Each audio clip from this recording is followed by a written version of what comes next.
Қашқын ауыл. Жан-жағы шағыл құм, сексеуілді түлей ішінде бой жасырып бір ауыл отыр.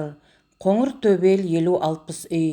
Елден жырақ, осынау ит арқасы қияндағы құмайт арасына ойдан қырдан келіп бас қосқан бұл ауыл Кәмпескеден үріккен елдің бір шеті. Үстірттің құс қанаты талатын сусыз қиян шөлінен өтіп, бұнда келіп жатқан өкімет жоқ, тыныш. Тағдыр желі қан көбелек айдап әкеп Қансұлуды да осы ауылдан бірақ шығарған. Оған да бір жыл өтті. Қансұлу ауыл сыртындағы құмаршық, селеулі бұйратқа қарай қара керін текіректетіп келеді. Үстінде қынама бел, қара пүліш камзол, белін қызыл жібек түрмемен таңып алған. Назары тұнжырап шаңыт көшіп, буалдырланған көкжиекке қарайды. Кімді, нені күтеді, оны өзі де білмейді. Қозбағарға матап берген елдің қармағынан құтылып, әзберген ағасына еріп, түн жамылып қашқан күн қуаныштан жүрегі жарылғандай еді. Бостандыққа қолы жеткенде еді, бірақ ол қуанышы ұзаққа созылмады. Ертеңіміз не болар екен деп, қалың сексеуіл ішінде бұғып, қорқып үркіп отырған Қашқын ауылға тап болды. Ит екеш итіне шейін қаттырақ үруге жасқанатын сияқты бұл ауылдың балалары да елдегідей асыр салып ойнамайды. Күн ырайы таң атқаннан бұзылулы еді. Дауыл боларға көрінген екен. Қазір қаракерін текіректетіп, селеулі құмсақ шағыл үстіне шыққан Қансұлудың көзін суырған құм аштырмай тұр. Ызғып жортқан ақшаң борасынмен қабаттасып, қылт-қылт туындап, арқа тұстан бір шолақ көш көрінді. Қансұлу атының басын ауылға қарай бұрып, қамшыны басты. Сексеуілді ойпаң түлей арасында ұйлығысып отырған ауылдың бірсыпыра әйел бала-шағасы шашырап сыртта жүреді. Қатты екпіндеп келген Қансұлу, «Жеңеше» деп атынан секіріп түсті. «Ау Еркежан» деп Ірәш жеңгесі, Әзбергеннің келіншегі, сасқалақтап қайын сіңілісіне қарсы жүгірді. «Жеңеше, мылтықты кісілер келеді, әскерме деймін, ел жақтан». «Өш қасқа, енді қайттік». Сөйткенше қалтарыстан сау етіп, 4-5 түйеге жүк артқан көш, іле мылтық асынған 4-5 қызыл әскер шыға келді. Әйелдер бақпырт дегендей шуылдап, үйді-үйіне қашты. Ойбай, ойбай, құрыдық, қасқайдық. Әйел бала-шағаның дені Әзбергеннің үйіне кіріп кеткен. Зәре-құты жоқ. Кемпірлер немерелерін бауырына қысып, зар-зар етеді. Балқия Қансұлу да осы үйде. «Ау қалайық, неге қаштыңдар? Жау емеспіз, өкімет адамдарымыз, тілдесіңдер» деген дауыс шықты сырттан. Жұрт дір етті. «Құрсын, мынау Асан ғой?» деп сыбыр етті Балқия бетін сызып. «Онысы кім тағы?» деп іргеге тығылып отырған бір кемпір күңк етті. Ақ көйлегінің етегі көлең етіп, ортадағы қоңыр үйден дембелше бойлы ақ сары келіншек жайнаңдап шыға келгенде, Асан бастап келген топ, Сұржекей, Бұқабай Мелиса, Шеге, ждақайлардың көздері жарқ еткендей болды. «Мінекей, іздеген жоғымыздың бірі алдымыздан шықты» деп басында орыс кепкасы бар арық қара Асан ырсиып күлді. Беті шалбарланып кететін баяғы күлкісі. «Ал Балқия, бұл ауылдың бөріктілері қайда? Келіп қалар, сонда бұл қайда кеткені олардың? Оны келгесін өздерінен сұрай жатарсыздар, үйге кіріңіздер». Суырма желден мазалары кетіп тұрған Асан мен Сұржекей бір-біріне қарады. Не істейміз дегендері еді. Асан шешімге келді. Қазір кіреміз» деді, Балқияға ізетпен бас иіп. Келіншек ішке кіріп кеткеннен кейін Асан мен Сұржекей ақылдасты. Қырдың астында бұғып жатып, үйге кірісімен тарпа бас салмасын, әлгі келіншектің шайға шақыруы бекер емес деді Сұржекей. Ауыл маңын шолып шығуға Шеге мен ждақайды жұмсады. Бітік көз Бұқабай аттардың қасында қалып, Асан мен Сұржекей әлгі Балқия кіріп кеткен үйдің есігін ашты. Өңшең кемпір-сампыр әйелдер өре түрегеп, кейін шегініп жол берді. Түстері қашып кеткен, Балқия ортада тұрған мосыға шәйнек іліп жатыр. «Ау, неге қорқтыңыздар? Немене, кепке киген кісі көрмеп пе едіңіздер?» деп Асан төрге озып, көрпешенің үстіне тізе бүкті. Бесатарын керегеге сүйеді, Сұржекейде отыра беріп. «Охо, және бір жоғымыз табылды» деп босаға тұста үркіңкіреп тұрған ұзын бойлы шалбарлы қыз Хансұлу жаққа иек қақты.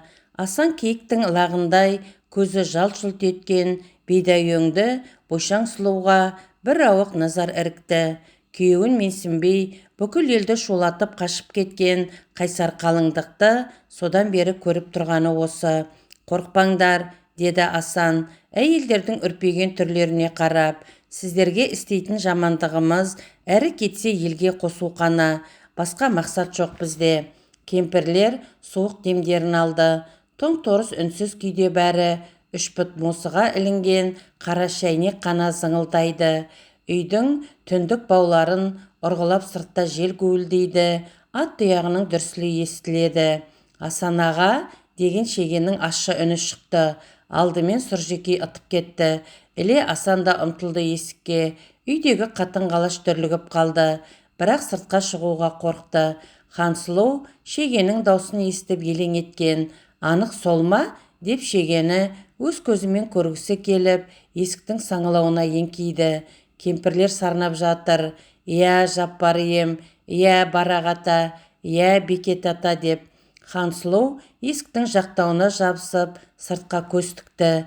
Байлаулы тұрған аттарына қарай жүгірген әлгі екеуді, олардың қасында сары айғырдың басымен алысып, шығыс тұсқа қамшысының сабын шошаңдатып тұрған шегені көрді. Оның да басында былғары кепкі, бірақ үстінде әлгілердікіндей қызыл әскер киім жоқ. Белін белдікпен буған жүн шапан, иығында мылтық. Мынау баяғы ақсүйекке таласып жүретін қара сирақ шеге емес, дегенмен түсі суық, пышақтың қырындай таралып өскен естияр жігіт. Әнекей ар жағынан далбақтап шауып Ждақай келеді. Асанның қасына жиналып жатыр. Күн желкем, олардың не деп жатқаны естілмейді. «Қаптаған қол, Асан аға, қаптаған» деп ышқынған Ждақайдың даусы ғана үзік-үзік жетті құлағына. «Біздің адамдар келеді білем» деді Хансұлу. «Иә, сақтай көр, ата-бабалар аруақтары жар бола көр». Сөйткенше ауыл алдындағы қалың сексеуіл арасынан шоғырланып, топ атты ауыл адамдары шыға келді. Ақ түйесінің шудасы желпілдеп, арасында Ахун келеді. Ауыл шетіндегі әскерді көріп қалса керек, алғы шептен бір атты әжептарқа айқайлап жіберіп жалт берді. Үркердей топ кейін серпіле түсіп іркілді. Қаруларын жалма-жан қолға алды. Ахун ғана сасқан жоқ, түйесін алшаңдата желдіріп алға оза берді. «Бауа, тоқтаңыз, ауылда әскер бар» деген айқай-ұйқайға көңіл бөлер емес. Әлдебір дұғаны танау астынан ыңылдаған күйі, мылтықтары шошайып, ауыл алдында иіріліп тұрған 5-6 аттыға қарай желпілдеп желіп келеді. Ысқырған жел түйе табаны астынан бұрқ-бұрқ шаң алып қашып жатыр. Шалдың алдынан Асан Бәлшебек атын тебініп қарсы шықты. «Ассалаумағалейкум, Ахун бауа». «Уағалейкум ассалам балам, жол болсын, айтқаныңыз келсін бауа, бірлік іздеп келдік». «Лекин, бірлікті қарудың күшімен іздемес болар балам». «Рас бауа, сұхбатқа көшелік онда». Түйе үстінде отырған шал ойланып, аппақ сақалын саумалай берді. Ақ кірпігінің астындағы нұрлы кәрі жанарында ой тұнған. Әлден соң түйесін бұрып, анадайда иіріліп тұрған топқа қол бұлғады. Аналар не істерін білмей дағдарып тұр. «Ахун, жүрсеңдер әй, өңшең су жүректер, елуі тұрып 5 адамнан қорқадай» деп бас шайқады. Бір-бірлеп тыста қатын-қалаштар бой көрсете бастады. Сұржекей бұқабай милицияларды көріп, ит көрген мысықтай жиырылып келеді ауыл еркектері. Алда бұлыш, ол да шық-шыты шодырайып, тістеніп, іштей шиыршық атады. Ортада тұрған лабақ Ахун мен Асанға жақындай беріп іркілді. Қалғандары алысырақ тоқтады. «Ассалаумағалейкум, Асеке», деді бұлыш. Сұржекей мен бұқабайды әдейі көрмегенсіді. Асан: ал азаматтар, аман барсыздар ма? Деді ширақ дауыстап. Шүкір, сол-ақ екен, қалың нөкер. Ау, өкімет сау болса, бізде саумыз деп жамырап қоя берісті. Асан: ал жігіттер, жауласқалы емес, елдескелі келдік. Өкімет атынан келдік. Айтар сөзіміз бар өздеріңізге. Басшыңызды кім деп білеміз, деді көпшілікке қарап. Басшымыз Бұлыш, ақылшымыз Ахун деп топ аттының ортасынан қызыл бөрікті бүйрек бет жігіт шаң-шаңқ етті. Түйе үстінен лабақ Ахун: ой Асан балам, сұхбат дегенді үйде отырып айтар болмай ма? Деді сақалын салалап. Ахун бауа, күллі жұрт естісін деген сөзіміз бар еді. Ләппәй, болсын айтқаның. Ой, жиналыңдар түге. Лабақ Ахун ырғайдай арық мойнын созып жан-жағына қарады. Бұл кезде көпшілік онсыз да анталап жиналып қалған еді. Атын тебініп, түксиіп Әзберген жақындады Бұлышқа. Былай жүрші, деді күңк етіп. Әзберген мен Бұлыш екі атты болып жұрттан бөлініп, шаңытқан далаға қарай шыға берді. Құлағым сенде, деді Бұлыш Әзбергеннің түнерген қабағын жақтырмай. Бұлыш осы пәтшағарды о бастан суқаны сүймейтін. Кедей кембағал, жетім жесірге тізесін батырмаса, ішкен асы бойына сіңбейтін. Осы әпербақанды көргенде, бұның да арқасы құрыстап қоя беретін. Іштей тиіссе екен деп тілейтін. Тәубасын келтіріп, жұдырық сілтегеннің не екенін көрсетер еді. Бірақ Әзберген өлсе бұған жоламайтын. Сен немене анау алжығанға еріп, шоқынған коммунисті тыңдағалы тұрсың ба? Деді Әзберген дүңк-дүңк етіп. Оның жыры белгілі, одан да сөйлеттірмей басын қағып алу керек. Оның емі сол. Бұлыш өңкейген шомбал қара Әзбергеннің түрәлпетіне бажырайып тіп-тік қарады.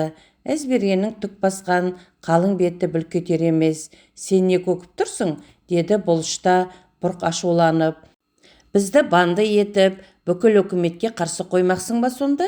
Коммунистің басын алғың келмейді екен ғой, деп қалың беті түтігіп, қанасына сыймай, атын тебініп бір орында шырайналды Әзберген.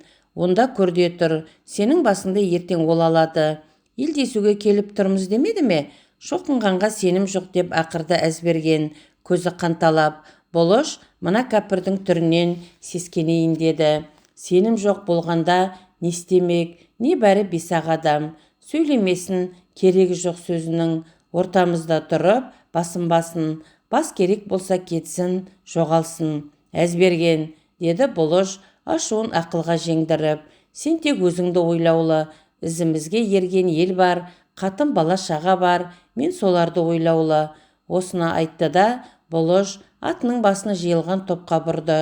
Бұлыштың ту сыртынан оқты көзімен ата қарап, ала сұрды Әзберген. Әзбергеннің қасына кәмпеске болған Мажанның үш ұлы, Мотан, Шотан, Қапандар топ құрап, шапшаң жиналып қалды. Бұлыштың келуін күтіп тұрған Асан Бәлшебек атын тебініп ортаға шықты. Жиылған қауым Асанның аузына қарады. Ау жұртым, деді Асан ашық даусы саңқылдап. Ал менің бір сұрамағым бар сендерден. Ай бәрекелді сұра. Ау жұртым, сендер елден қашқанда, өкіметтен қашқанда қайда бармақсыздар? Әлде бас құрап, өкіметті төңкермек ниеттесіздер ме? Соны айтыңдаршы. Көпшілік гуілдеп толқып кетті. Тоқтаңдар, біреуің айтыңдар, деді Асан Бәлшебек. Ақ түйенің үстінде әппақ сақалын саумалап отырған аққудай Ахунға қарады көпшілік. Ахунның сөзі дайын екен. Уай балам, деп Асанға бағыштап сөйледі. Үйірінен қаңғыған тұлпар оңбас, тұғырына саңғыған сұңқар оңбас деген. Біз хокиматпен белдесіп береке табамыз деп айтпаймыз. Хокимат алдымыздағы малдан, аузымыздағы дұғадан, көші-қонмен жүрген еркімізден айырса, қазаққа одан артық өлім бар ма? Елден безген бетіміз содан дүр. Алдымызда не күтіп тұр? О жағы бізге қараңғы. Дұрыс айтады Ахун, бәрекелді сөз-ақ деген қошемет айқайлар естілді. Ахун бауа, деп тағы айқайлап сөз бастады Асан. Бұл ауылдың өкіметке деген үш өкпесін айттыңыз. Енді сол өкпе орынды ма, соны айтайын. Ау ағайын, аздап құлақ сал. Өкімет малды алды деңіз, рас, малды алғаны рас, бірақ байдың малын алды да кедей кембағалдың жоқ-жітіктің алдына салды. Қалғаны мемлекет мүлкіне айналып келгенде ол да халықтікі. Бір ме? Екінші, ауыздағы дұғадан айырды дедіңіз, халық аузындағы дұғасын тастасын деген заңды көргем жоқ. Екі ме?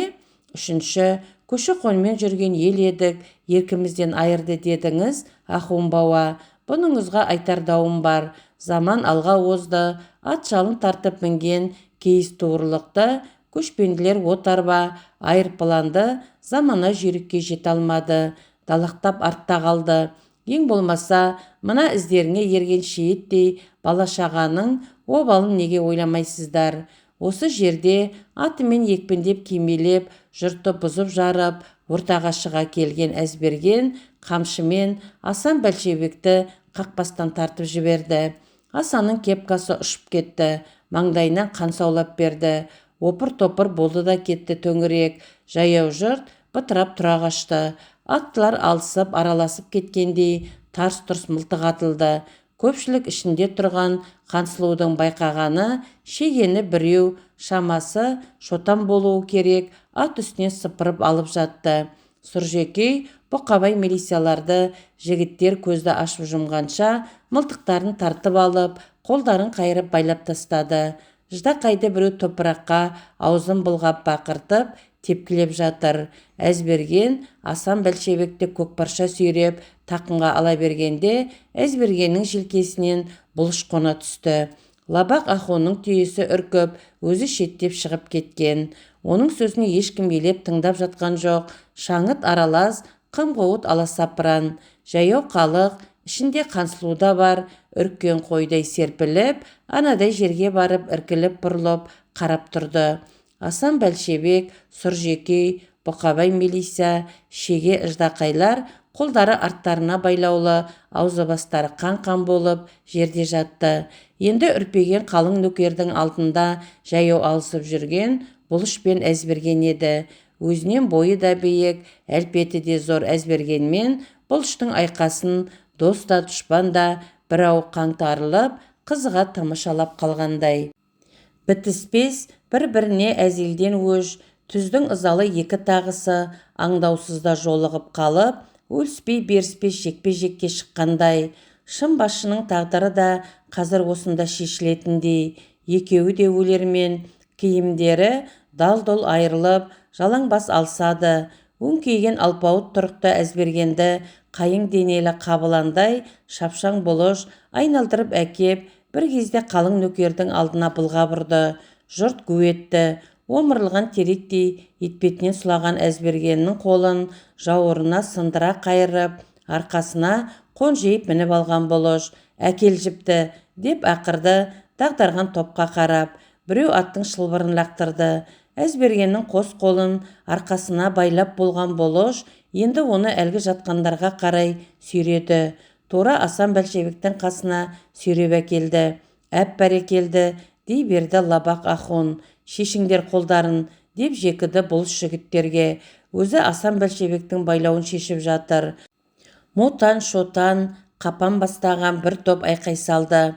Дұшпанды неге босатамыз? Босатпау керек, ат көтіне байлау керек, көздерін жою керек десе, Бұлыштың ісін қолдаған мол нөпір дауыс.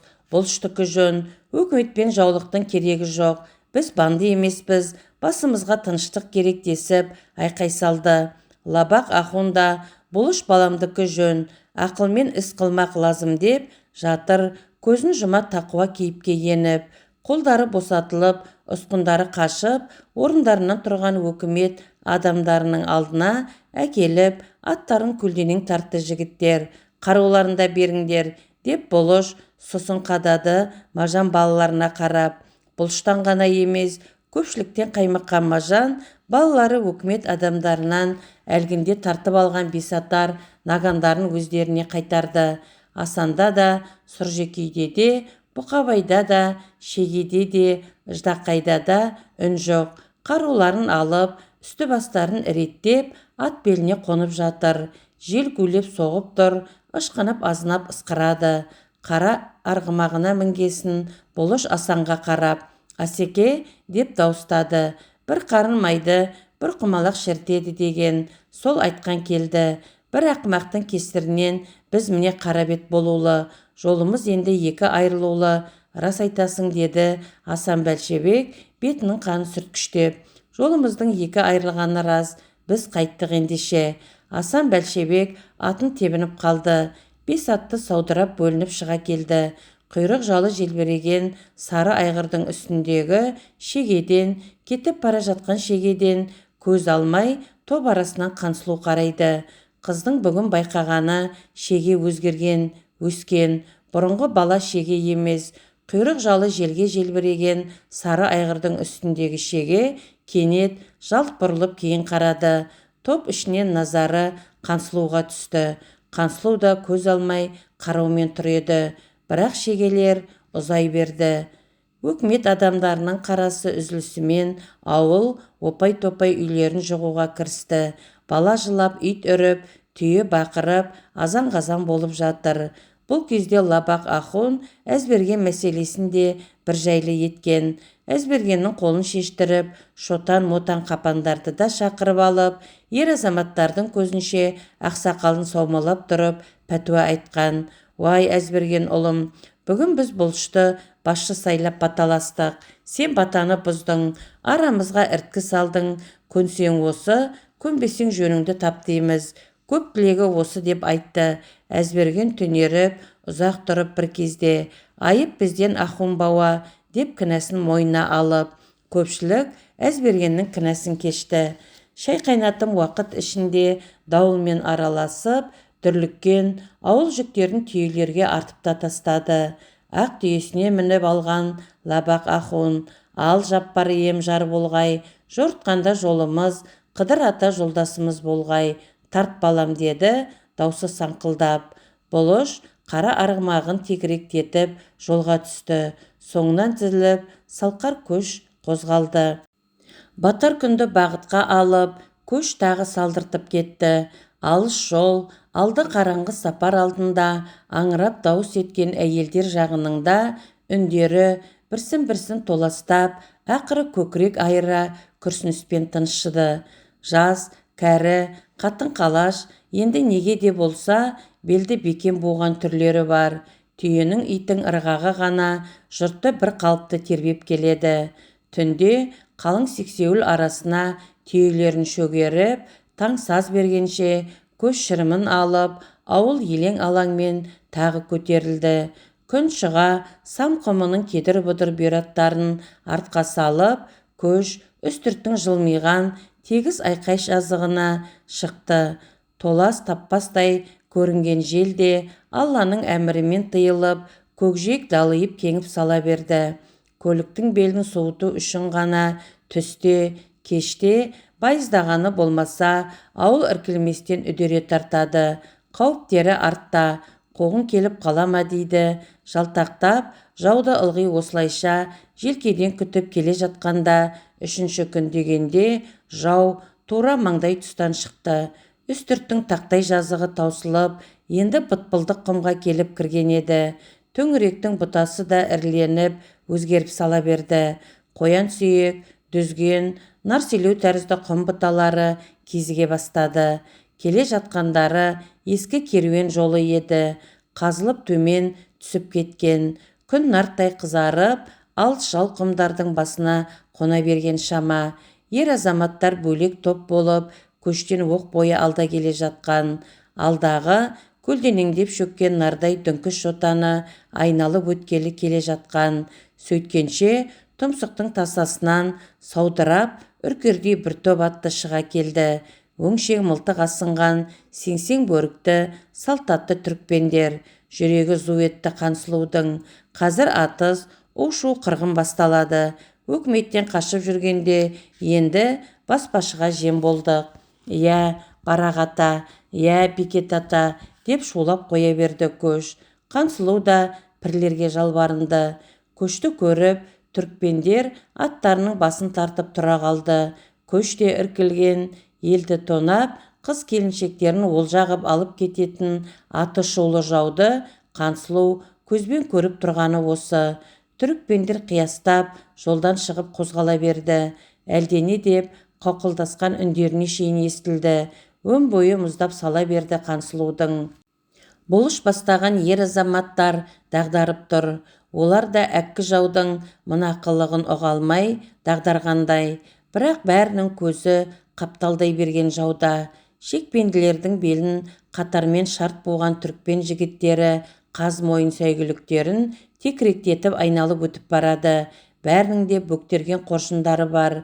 Көшке көз қиықтарын салып өтіп барады. Түйенің пысқырғанынан басқа дыбыс білінбейді. Заржақ әйелдерге шейін жым болған. Баланың да, кәрінің де көзі түрікпендерде. Түрікпендердің алдында алаяқ жарау торы үстінде өзінен бөркі үлкен, кішкентай қаба сақал кісі барады. Тіп-тік отырысына қарағанда осы нөкердің басшысына ұқсайды. Шынымен бір оқ атпай өткені ме деп Хансұлу тізгінді қысып қарысып қалған уысын әрең жазып төңірегіне қарады. Жұртта өң түс жоқ, есеңгірегендей қалыпты.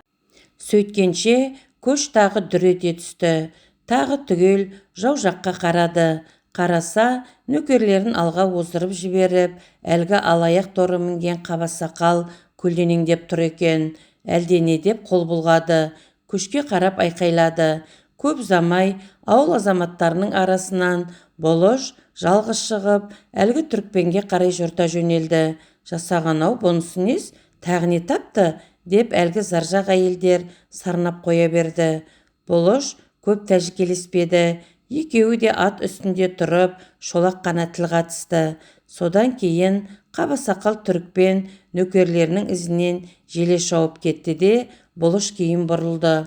Лабақ ахун бас болып, жұрт назары түгел қара арғымағын шапшаң аяңдатып келе жатқан шойын қара жігіт Бұлышта. Бұлыш түсі қатулы, анадайдан ақ қамшысын алға сілтеп, тарта беріңдер деді. Даусы қайратты, өжет үкімдей, жұртты жігерлендіріп жіберді.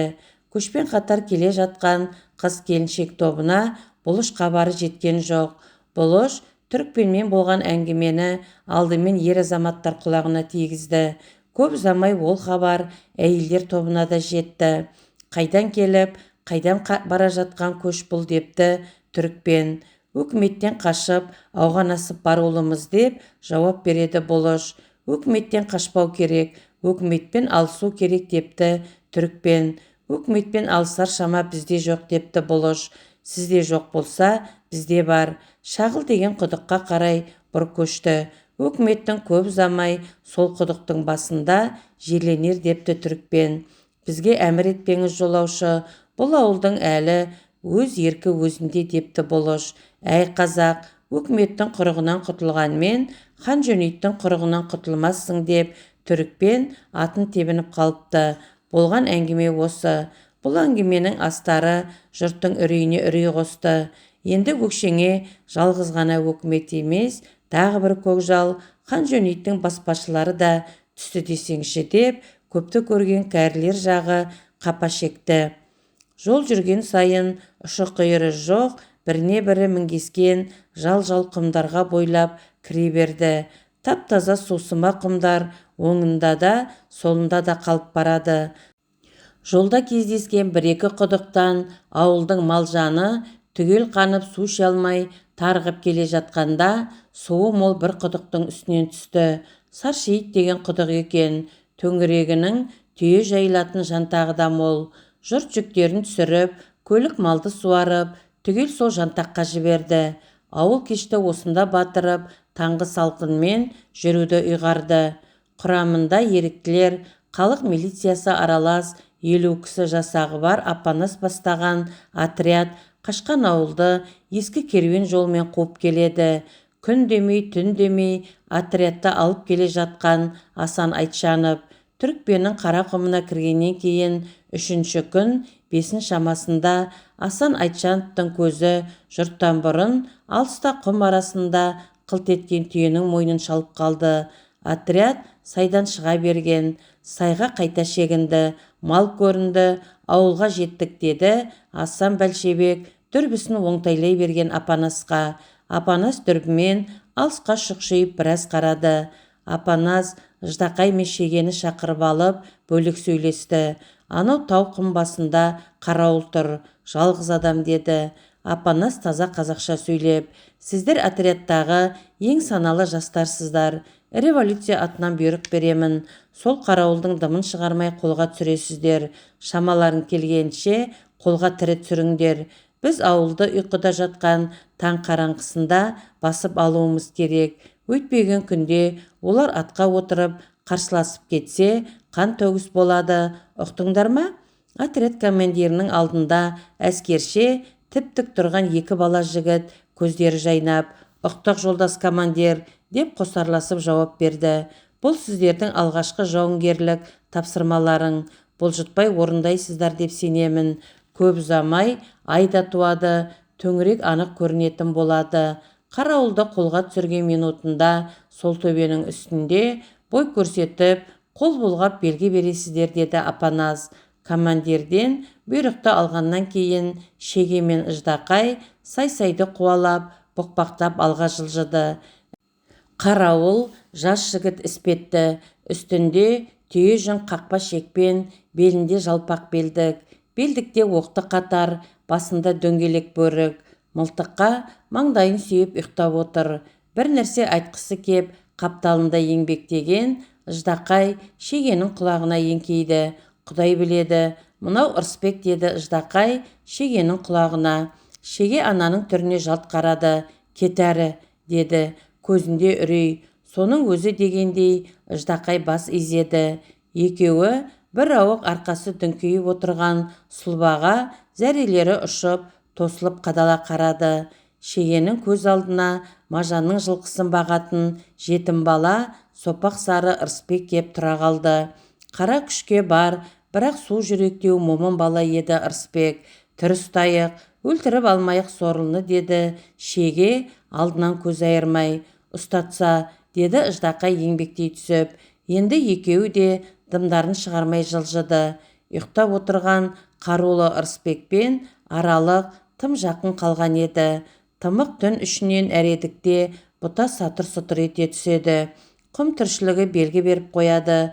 Бұлар ұйықтап отырған Ырысбектің қорлын естігенде бір-біріне қарап бас шайқады. Ұлпа сусыма құмға тіреген қол, тізелері малтығып, Ырысбектің ту сыртынан таяй берді. Сөйткенше бұлар күтпеген тосын жайт болды. Табан астынан жақын селеу арасы дүсірлеп кетті де, қоянның биқ-биқ деп шыңғырған үні тымық түнді аппаша тіліп өтті. Деп қолын сермеп, алақтап орнынан ыршып тұра берді Ырысбек. Бірақ ту арқадан келіп қалған қауіпті әлі көрген жоқ еді.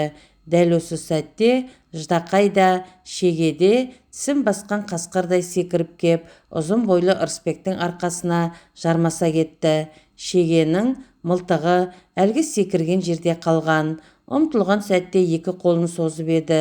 Әйтеуір көздеген жеріне қолы ілікті. Ырысбектің қоңқиған мұрны мен аузына алақаны тигенін біледі. Енді бір сәтте жан ұшырып айқайлайын деп бұлқына берген жігітті екеуі бүктеп, астыға салып тыпырлатып басып алды. Шегенің уысы қатты еді. Қос қолы Ырысбектің аузында. Ждақайға жалт қарады. Бұл ұзынтұра жігіттің басына шапшығанда дембелше бойлы Ждақай белінен ала кеткен. Қазір құлаған жігіттің кеудесіне қонжиып мініп алған. Шеге жалт қарағанда Ждақай оң қолындағы сапыны айға жарқ еткізіп, Ырысбектің ішіне ұрды. Шеге өй деп ышқынып қалды. Бірақ тамағы құрғап кеткен бе, үні шықпады. Бұның үні шықпаса да, даусын Ждақай естті. Үшінші рет жоғары көтере берген пышақты қолын Ырысбектің ішіне сілтей алмады. 200-ді болат, ақ сапы, тот басқан темірдей қарауытып тұр екен. Ждақайдың да, Шегенің де назары қанды сапыда. Екеуінің астындағы Ырысбек біресе жиырылып, біресе созылып, жан кеше алмай жатты. Шеге Ырысбектің аузын тұмшалаған қолын жұлып алып ыршып кетіп, 2-3 адым аулақ барып тұрды. Әлгі қояндар тағы да шыңғырып беқылдады. Бұл жолы үндері бір төбенің астынан алысырақтан естілді. Шеге өлгелі жатқан Ырысбектің көзіне түскісі келмеді. Естен айырылғандай меңзеңсілеген Шегеге қазір аспан айналып жерге түссе де бәрібір еді. Қазір анау ұйқыдағы ауыл оянып, бұларды қоршап алып атып тастаса да орынды тәрізді. Әлден уақытта Ждақай келіп жанына тізе бүкті. «Бітті» деді, өкінішпен айтты. Ждақайға деген әлгі ашу-ызадан діңкесі құрып тұрған құрсүлдері отырған Шеге: «Неге өйттің?» деді ақырын ғана. «Болар іс болды. Пышақты қалай ұрып жібергенімді білмеймін» деп Ждақай ұнжырғасы түсіп төмен қарады. Таң алагеуім тартып келе жатты. Бойды тітіркентіп, әлде қайдан ескен тоңазық самал бар. Шеге буыны дірілдеп тұрды орнынан, алдымен өлікке қарады. Ырысбек басын шығысқа беріп, құм үстінде шалқасынан жатыр. Басы жалаңбас, бөрігі домалап кеткен, бөрігі сонау етекте ноқаттай қарауытып жатыр. Ждақай қойын қалтасынан боз орамал шығарып, таң астына қарай бұлғады. Күллі ауыл тұяқ серіппей ұйқыға шомғанда, ай астында боз шапаны ақ сәлдесі қылаңытып, шошайып жалғыз лабақ Ахун отырған. Аяттың ара-арасында саусағы жорғалап, таспиқ санап кетеді. Көзі жұмулы, көңілі ұйыған, қанша отырғанын білмейді. Әйтеуір жаздың қысқа түні сұйыла бастаған шамада Ахун буын-буыны күтірлеп, жай намазын жинап түрегелді. Кейін бұрыла бергені сол, көзі қарауыл бала тұрған төбеге түсті. Төбе үсті жым-жылас, шалбайғыз өз көзіне өзі сенбей шұқшиып кеп қарады. Рас, төбе үсті бос тұр. «Бұлыш, ай бұлыш!» деп сарнай берді шал қалбалақтап. Бұйыққан тыныштықты шайқағандай шал үні. Мылтықтарын басына жастап, киімшең жатқан ауыл еркектері күркелерінен ытып-ытып шыға келді. «Аттан, аттан!» деп ақырды Бұлыш, ойнақшыған арғымақ аттың беліне қарғып міне беріп.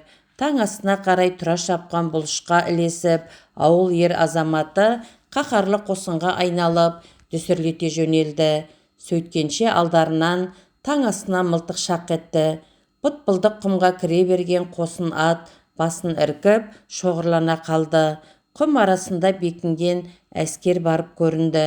Сол тараптан айқай естілді: «Тоқтаңдар, кәні, нақақ қан төккілерің келмесе, қаруды тастаңдар, қаруды тастаңдар» деген айқай таңғы ауаны жаңғырықтырды. Бұл айқайды шапанның шалғайы далақтап, мылтық атылған майдан шебіне қарай жүгіріп келе жатқан лабақ Ахунның кәрі құлағы да шалды. Ызы шу, қым-қуыт күркелерін жығып, түйелеріне жүк артып жатқан қатын-қалаш: «Иә, Бекет ата!» деп сарнап бебеу қақты Ахун байғұс. «Иә, Барақ ата!» деп дауыстаған әйел үндері құйқа шымырлатады.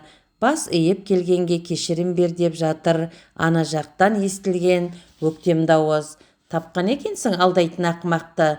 деп жатыр жігіттер. «Жігіттер, бой тасалаңдар» деген Бұлыштың айқайы шықты. Жұрт селеулі томпақ қыратты тасалап, аттарынан домаланып түсе бастады. Төбе тасасынан тарс-тұрс мылтық ата бастады. «Бұлыш, әй Бұлыш мерген, мен апанаспын, сөзіме құлақ сал, қарсыласпа, жұртты бекер қырма, өз еріктермен беріліңдер, ант етемін, жазаламаймыз, елге қайтарамыз». Апанастың ұсынысына жауап ретінде шаңқылдап 2-3 жерде мылтық атылды. Бірақ Апанас тараптан оған қарсы оқ жаумады. Жігіттер отрядтың бұл қылығына таң қалды. Бірақ отряд қайта-қайта айқайлап, қаруды тастап, соғыспай берілуін талап етті. Жігіттер одан сайын ызаға, булыға түсті. «Әй, балалармай, балалармай» деп аса таяғы қолында анадай жерде зарлап сақалын саумалап Ахун тұр. «Бауа, оққа ұшасыз, бұғыңыз» деген айқай ұйқайға мән берер емес. Аузында дұға, көзінде жас. Отряд оқ атпаса да бекер жатпаған екен. Кенет жігіттердің оң жақ және сол жақ бүйірінен қырқа астынан тұс-тұстан қоршалдыңдар, екі жаққа 2 пулемет қойылды. «Кәні, қаруды тастаңдар» деген айқайлар ереуілдеп кетті. «Бұлшаға, қарсыласпаңдар, Бұлшаға» деген Шегенің айқайы шықты. Бұл шаға текке қырасыз елді, текке қырасыз. Атқа отырыңдар деп бұйырды бұлыш. Бұлыштың да оңайлықпен беріспек ой жоқ еді. Сөйткенше сыртын орап, бұқпақтап жүгірген екі әскердің төбесі қылт етті. Бұлыш сағаламай басып қалды. Алдыңғысы шортан балықтай шоршып-ақ түсті. Екіншісі де бір жігіттің оғынан сеспей қатты. Сөйткенше атыңдар деген қаһарлы бұйрыққа іле-шала қос бүйірден қос пулемет сақылдап қоя берді. Сол-ақ екен, 4-5 жігіт аттарынан сыпырылып қала берді. Аттарға оқ тиіп, шыңғырып шапшыды. Көзді ашып жұмғанша иесіз аттар ойнап шыға келді. Пулеметтер сақылдап жатыр, ию-қию, айқай-шу. Әркім енді өз басымен қайғы болған зобалаң сәт туды. Қардай бораған оққа кім қарсы тұрсын? Шал таяғымен жерді тегіштеді, күңіренді, күйреді. Енді бір уақ құм арасына 50 шақты салт атты әскер дүркіреп шығып, қашқан көштің соңынан лап қойды. Төбе басында сарнап тұрған Ахунды ешкім елеп іркілген жоқ. Жан-жағынан қиқулап ағып өтіп жатыр. Бордай езіліп, боздап тұрды Ахун байғұс. Әлден уақытта ес жиып төңірегін шолса, құдық маңы ойпат, қаңырап бос қалыпты. Оққа ұшқан ат өлімтіктерінің үстіне қарға құзғын жинала бастапты. Әріректе құм етегінде иесіз жылқылар жүр жайылып. Ыңырсыған, ыңыранған дыбысты шалды құлағы. Мойнын созып сайға қарады. О, жасаған ие! Сайда жатқан бір өліктің басын сүйеп, мықшыңдап жатқан екі кісінің жотасын көрді. Өліктердің арасында жаны шықпаған жаралылар да болған-ау. Шал аса таяғы қолында кең адымдап төбеден түсіп келеді. Әлгі екеудің біреуі егделеу орыс екен, екіншісі жас қазақ жігіті. Ақмата мен жаралының кеудесін шандып жатыр. Мұны көріп орыс тілі бұралып, ақсақал салам, деді. Жаралыны тани кетті Ахун. Асан бәлшебек, жараса ауыр сияқты, ыңырси береді. Су дейді. Докторға көмектесіп жүрген жас жігіт брезент қалтадан Асанның аузына су тамызды. Жаралы Асанның көзі жақындай бере тоқтаған Ахунға түсті. Басын шайқай берді. Сөйлесуге тіл келмеді. Өлім аузында жатқан Асанға одан әрі қарауға Ахунның дәті жетпеді. Басын шайқай берді Ахун. Бет алды жүріп кетті күңіреніп. Бұл тірліктен безіп, өмірді тәрк етіп, дүние кезіп лағып кеткісі келді байғұстың. О, жаратқан деп сарнап кетіп барады. Қаңғып өлуге кетіп барады. Ендігі лайығы бұл қақпасқа сол қаңғып өлген. Ойпаңның батыс тұсынан, құм арасынан шұбатылып көш шықты. Алқа-салқа көш, жылап сықтаған қатын қалаш даусы, көшпен қабаттасып, жапырлаған жаяулар, оған іле-шала топырлаған аттылар, жүк артқан түйелер, айдаған мал ойпаңға нөпірлеп шаңытып құлады. Ахун көшке қарсы келеді. Апанастың бұйрығымен содан көш кешке дейін құдық басында іркілді. Оққа ұшқандардың ішінде біреудің баласы, біреудің әкесі, біреудің бауыры табылып, онсыз да жүрегі жаралы ауыл у-шу азалы дауыс көтерді. Отрядта сол күні түсте қаза болған Асан бәлшебекті және 2 жауынгерді оққа ұшқан ауыл адамдарымен жерге берді. Аспанға 3 дүркін мылтық атып, отряд кешке дейін аза тұтты. Күн ысуы қайттау деген шамада көш жолға шықты. Кешегі келген іздерімен кейін елге бет түзеді. Көштің дені әйел, бала-шаға, кемпір-сампыр. Қаруларын тапсырып, өз еркімен беріліп, бала-шағасының қасында келе жатқан ер азаматтар да жоқ емес. Мана көш қаша бытырап құмға кіргенде бір жалғыз үйлі көш жылға жыланы қуалап бөлек кеткен. Бұл көш Балқиянікі еді. Қуғын сүргінді көріп қалған ер мінезді келіншек әйтеуір отрядтың құрығынан құтылса, бұлыштың оны қалайда тауып аларына көзі жеткен. Ат үстінде қаздайып отырған сіріңке қара бұлыштың түсі түтігіп, көзі қанталап кеткен еді. 5 аттарын алдына көлденең ұстаған. Басқаны күтсе де, жұрт бұлыштан дәл бұндайды күтпеген тәрізді. Сең соққандай теңселіп кетті. Менің қайтар жолым кесулі. Мен не көрсем де алдымнан көрулімін. Әмірім, енді бала-шағаларыңа қосылыңдар, батам осы, енді ізіме ергеніңді атамын, деді Бұлыш атының басын бұра беріп. Мәссаған, ау, бізді енді кімге тапсырғаныңыз, Бұлшаға? Апанасқа, деді Бұлыш атының басын бұрып. Ол әділ орыс, айтқан сөзінде тұрады, кешіреді. Бұлыш қара қасқа арғымағының басын Балқияның көшіне қарай бұрды. Жұрт аңтарылып тұрып қалған. Көп ұзамай дау керіс қайта басталды. Жартысы көштен қалмайтын болды да, жартысы кеңес үкіметінің қас дұшпаны Әзбергеннің аузына қарады. Сөйтіп нөкер екіге бөлінді. Үшінші бөлік боп Бұлыш пен Балқия кетті. Бұлыштың жалғыз үйлі шолақ көші сонау көз ұшында қылт етіп, қабақтан әрі асқанша біраз жігіттер жалтақ-жалтақ қараумен болды.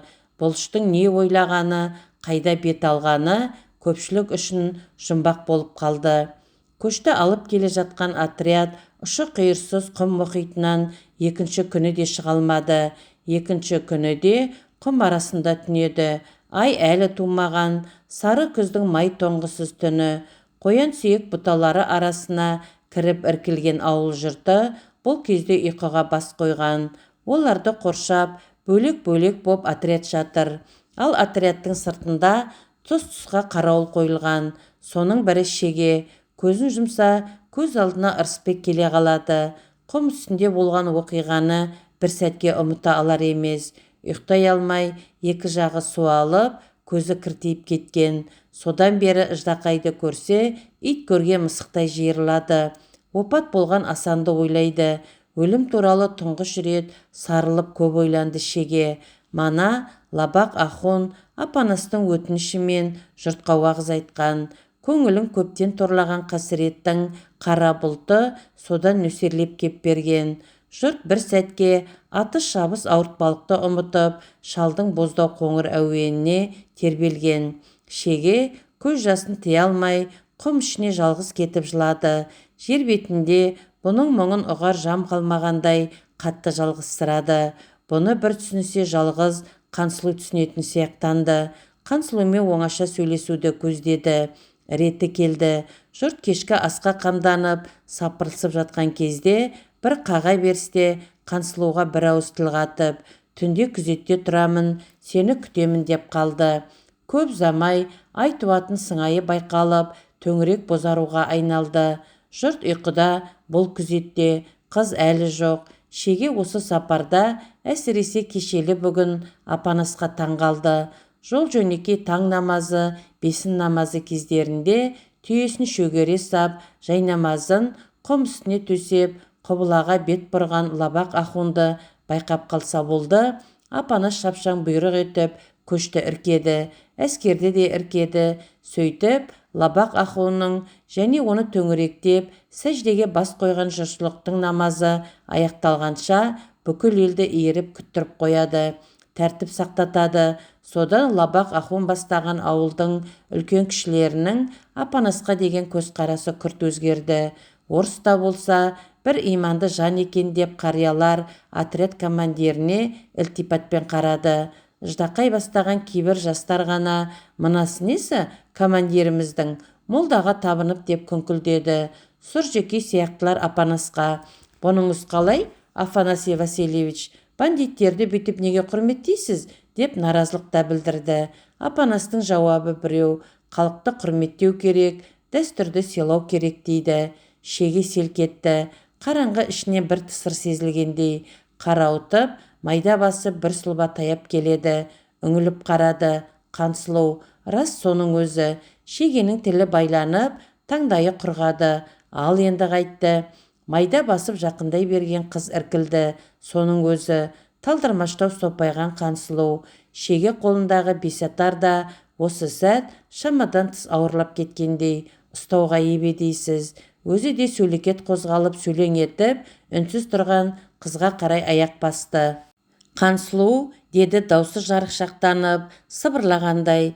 Кісі естерде емес еді, бірақ Қансұлу есті. Мен ғой, деді. Үнне жұмсақ ілтипат сезілгендей. Шеге қызға жақын келді, тоқтады. Қыз иығына жұқа шапанын жамылып шыққан екен. Жағасынан бүріп ұстап, бұған төменнен қайқы кірпігі түріліп сүзіле қарап тұр. Қара көлеңке түнде болса, шеге қыздың тік қадалған ағы ақ, аласы ала, үлкен сұлу жанарын көрді. Алдында қол жетер жерде тұрған Қансұлу, түн жұлдызы тұрғандай алдында. Қыз сәл миық тартты. Сонда ғана шеге өзінің қисынсыз көп тұрып қалғанын байқады. Жүрегімен алысып, жүр, қыр үстіне шығайық деді. Қыз бұны үнсіз қоштап қатар қозғалды. Шегенің жүрегі кеудесіне сияр емес. Жүйрік сезімі дүниені шарлайды. Аяқ астында құрғақ шөп тысыры, тыныштыққа құлақ түріп, жан құйынымен алысады шеге. Төбеде далайып аспан, шаңытып құс жолы, төменде кең, медиен құм жатыр. Сарғайып сағынған ғашығына не демек, неге шақырдың десе, не деп жауап қатпақ. Маңдайы жарқырап, үрқұзындай аяғын ерініп басып келеді Қансұлу. Төбеге шыққасында екеуі сол бір ыңғайсыз тұйық қалыпты бұза алмай, бедері айқындала бастаған түнгі құм бөлкесіне сәл тосылып, іркіліп, назар қыдыртты. Отырайық деді шеге күрсініп, иығына мылтығын сыпырып, ұлпа құмға тізе бүге беріп. Түн аспанының шығыс қапталы ағарып, ай шапағы мол біліне бастаған еді. Жүзін сол тұсқа беріп жанына кеп Қансұлуда жайғасты. Ай туып келеді деді, қыз қиялға шомғандай мұңайып айтты. Қазір ай туғасын, керемет болады құмарасы деп іліп әкетті шеге. Айлы түн астында құмаралап көрдің бе? Қансұлу таңдайын қақты. Жоқ дегені, біздің жақтағы айлы түн бір басқа, мына түн бір басқа деп бастады әңгімесін шеге. Құм бетіне әлденені сызып, қырын отырған қыз күлімсіреп, әлсін-әлсін жас жігіттің ұшқын атқан жанарына, әңгіме айтқан кездегі өзгеге құлпырған дидарына көз қиығын салып қояды. Қыз бұрылып қарады. Шеге, одан да елге барғасын, өкімет бізді не істейді, соны айтшы. Апанас айтты емес пе? Түк те істемейді. Артельге кіресіздер, жаңаша өмір сүресіздер. Сол-ақ па? Кісінің сенгісі келмейді. Апанастың айтқанының бәрі рас болса. Апанас нағыз революционер деді шеге. Бұл жерде өзінің саяси көзқарасының биік екенін танытқысы келгендей. Апанас айтса өтірік айтпайды. Сен де революционерсің бе? Деді Қансұлу. Кеңес өкіметі үшін күрескендердің бәрі революционер, деді шеге. Деді де кенет түйіліп ойланып қалды.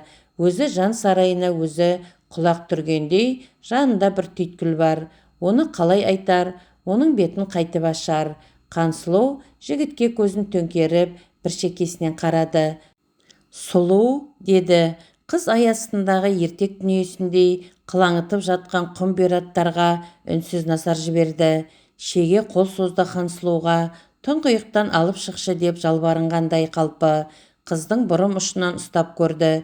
Жүрегі аласұрып, кеудесіне сыймай барады. Қыз шашынан бір нәзік иіс, әтір иісі сезіледі. Сол тәтті жұпардан жұта бергісі келеді шегенің. Екеуі де бір ауық, тілдері байланғандай үнсіз қалды. Шеге Қансұлудың қолынан ұстады. Өз батылдығына өзі таңырқады. Қыздың сүйрік саусақтары алақанында. Қансұлу сөйткенше тітіркеніп ықсып қалды. Жәудірей қарап, қолын ақырын еппен сусытып, босатып алды.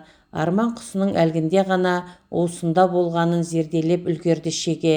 Кеттім деді. Шапанының өңірін қос қолдап қымтап, тоңазығандай тітіркенген бойжеткен. Бақыттан басы айналған шеге. Отырсай деп жалынды. Қыздың енді іркілмесін біле тұра. Жоқ деді қыз, жымия қарап бас шайқап тұр. Қыз қылғына табына түсті шеге. Осы сәттің шындығына сенер емес. Шеге теңселі орнынан тұрды. Жібек шапан жамылған сұңғақ бойлы қыз майда басып, көлеңкедей жылжып кетіп барады. Мен сендікпін деп бара жатқандай ұзай берген сұлбасы. Түн, аспан төрінде жүзген ай, төбе басында состиып тұрған шеге, көкірегін кернеген қуаныштан, бақыттан басы айналып, теңселіп тұр.